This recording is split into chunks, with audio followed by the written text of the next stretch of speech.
Welcome back to the channel and welcome back to another quick pick prediction video. It sounds like I'm talking like 1,000 words per minute, so let me slow it down. So back to the intro.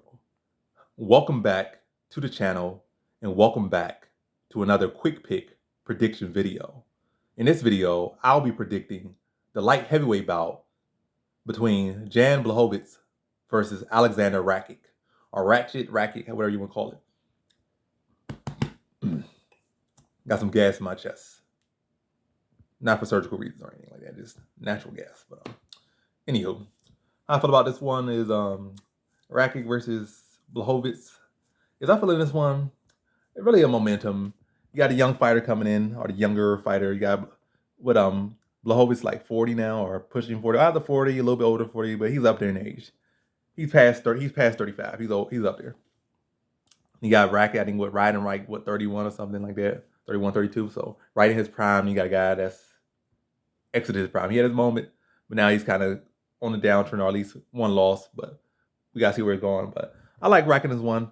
I like his size. I feel like he is the better wrestler in there. Even though like his stats might not show it, I like his wrestling in this one, and I feel like that's going to only improve with time, like his stats wise. But skill wise, I feel like he's the better wrestler. He's definitely the much bigger fighter, like 6'5" and wide. The man is very big, got big legs, big body, big torso. But he got a little head, but little skinny long head. But whatever the case may be, the man's big, he's young, and I feel like he's skilled. I feel like he's a better wrestler. I feel like Blachowicz wrestling at times can be his weak point.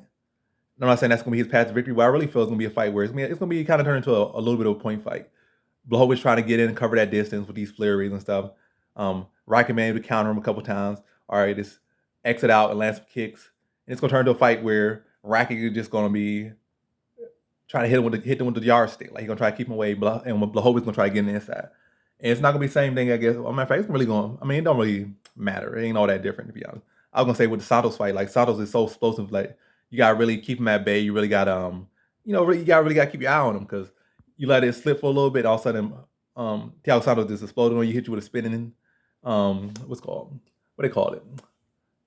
This is a spinning kick to the dome. I forget the name of it right now. A roundhouse. Well, that's not a roundhouse. That's I forget the name right now. But hey, it is what it is. I'm forgetting the name of what it's actually called. But a spinning heel kick to the dome or something.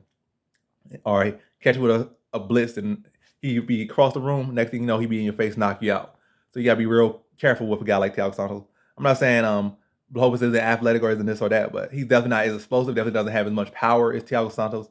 So I feel like he can play with him a little bit more. He could be a little more, let his hands go a little bit more. He could be a little bit more offense, let his defense down just a little bit more.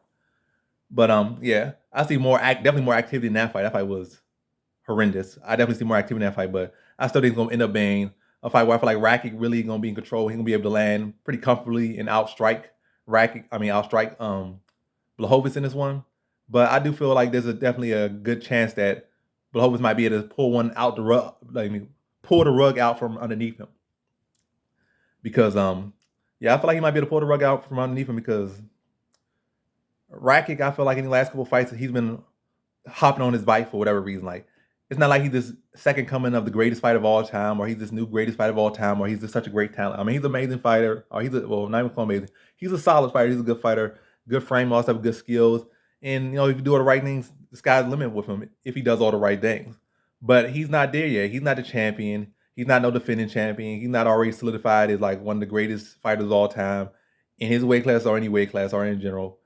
But he's fighting like so safe and so laid back. And when you fight like that, you leave stuff to the judge, or you just go based on like, oh, I'm up on the scorecards, or up in this, I'm just going to back off, or I'm just going to stat pad and not really put up the activity, or really go for the finish, or really go for a fight. I turn into a pickup game of basketball. I'm up like 5-6 points, and let me just lay back. We start fighting like that, especially in a sport where it's not no point system. You leave yourself opportunities to lose a decision, like, because maybe the judges don't see the way you see it. And really in that Thiago Santos fight, there's a case he could have lost that fight just from like being too laid back in the fight. I understand with the Oezdemir fight, when he was really going for the finish early, but he wasn't defending his leg kicks or defending the leg kicks of Oezdemir. Then later on in the fight, those leg kicks paid dividends, and he wasn't able to move the way he wanted to move. So I guess since that fight, he was more defensively minded, or just, I guess, timid, or whatever the case may be. He's not as active as he was, or needs to be, or should be, I guess. So now he just like said he focus on points, not taking damage, getting his points out there, and then coasting the fight. I think not even with the Anthony Smith fight, had Anthony Smith hurt and like took his legs out from underneath him and then just laid on him for like 3 rounds basically. Like without no real attempt to land, no real serious ground and pound, just really to control position and get a decision. And that's cool and all, but that's not gonna get you no fans. That's not gonna make you no money. That's not gonna extend your legacy. And all that type of pattern in the long run is gonna cause you to lose decisions because you're, I don't know. Yeah, I'm just not liking that from him, and I feel like I could cause him to lose a decision. I'm gonna take him in a decision victory. Like I feel like he's gonna do enough to win, and the judges gonna see it that way. Ain't gonna really be an amazing fight, but hey, I hope it's not. But what I'm predicting is not gonna be the most amazing fight. It's gonna be a case where it's gonna be definitely better than the Santos fight. Definitely probably better than the Smith fight. I think. But hope it's gonna try to make it a fight. But it's more so gonna be Rakic out there using that limb, probably doing some kicks, trying to keep him at bay, stepping off angle and like not being there for Blachowicz when Blachowicz rushes. Then maybe mixing some takedowns in there, like sparingly, maybe like 2 or 3 takedowns and throughout the fight. Probably like 2 of them probably with real good control time or decent enough control time. The other one probably just like Blachowicz gets right back up, but he kind of becomes cautious and not enter as much. And like just really kind of look to freeze up Blachowicz, land points on him, but not really go for the finish or put that stamp on it and just turn into like a game of tag really. And Ben that big, that long, Ben a younger, fresher, athletic fighter. And like I said, he got skills as well. You're gonna be able to beat him to the punch, control the range, control the pace of the fight, and beat him to a decision. Like not the most prettiest fight, but hey, better than his like Anthony Smith fight and better than his Santos fight is what I'm predicting. So in this fight, I got Aleksandar Rakic via decision.